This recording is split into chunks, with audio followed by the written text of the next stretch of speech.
हनुमानगढ़ से बड़ी खबर का रुख करते हैं। एटीएम को काटकर अज्ञात चोर ले गए और कस्बे के माता भारत चौक के पीएनबी बैंक का ये एटीएम था। चोरों ने कटरे से काटकर एटीएम को कार में डाला। सीसीटीवी कैमरे में पूरी घटना कैद हो गई है। कस्बे में लगातार बढ़ रही आपराधिक वारदातें और चोरों ने एक नया तरीका निकाला है। जरा देखिए क्वेश्चन, यह सबसे पहले आपको तस्वीरें दिखा रहा है किस तरीके से गैस कटर के माध्यम से एटीएम को तोड़ा गया। पीएनबी बैंक का एटीएम बताया गया है। हनुमानगढ़ से बड़ी खबर है और गैस कटर से काटकर एटीएम को गाड़ी में डालकर, कार में डालकर फरार हो गए।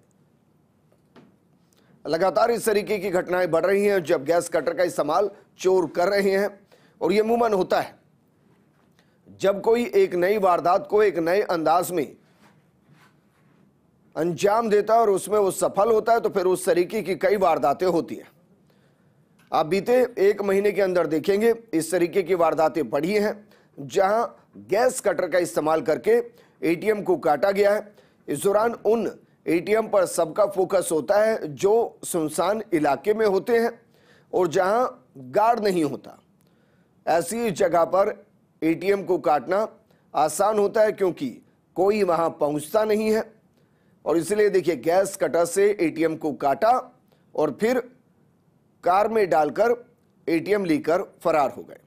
हालांकि यह तय है कि देर सवेर इनको पकड़ लिया जाएगा, इनको इनके कर्मों की सजा भी दी जाएगी, लेकिन उनको ऐसा लगता है कि यह आसान तरीका है पैसा कमाने का और उस चक्कर में सलाखें अपने नाम लिख लेते हैं।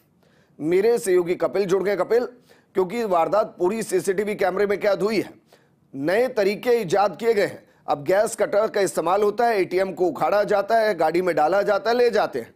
इस एटीएम के बारे में बताइए, कितना पैसा इसके अंदर था और ये वारदात जब अंजाम दी गई उस वक्त क्या स्थिति थी?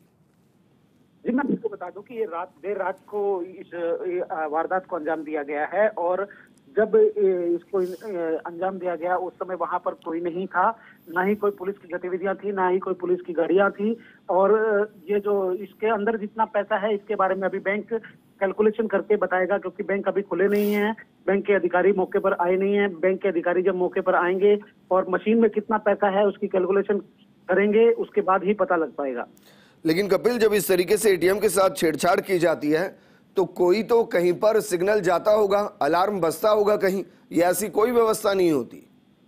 जी बिल्कुल, इसमें ऐसी कोई व्यवस्था नहीं थी, ना ही कोई अलार्म बजा, ना कोई सिक्योरिटी गार्ड था। आपको बता दूं कि इस तरह की घटनाएं पहले भी हनुमानगढ़ में हुई हैं, लेकिन हालात ये हैं कि हनुमानगढ़ में बहुत सारे एटीएम हैं, हर बैंक का एटीएम है, लेकिन उसके बाहर किसी तरह की कोई गार्ड की व्यवस्था नहीं होती है, जिस कारण ये इस तरह की घटनाएं होती हैं।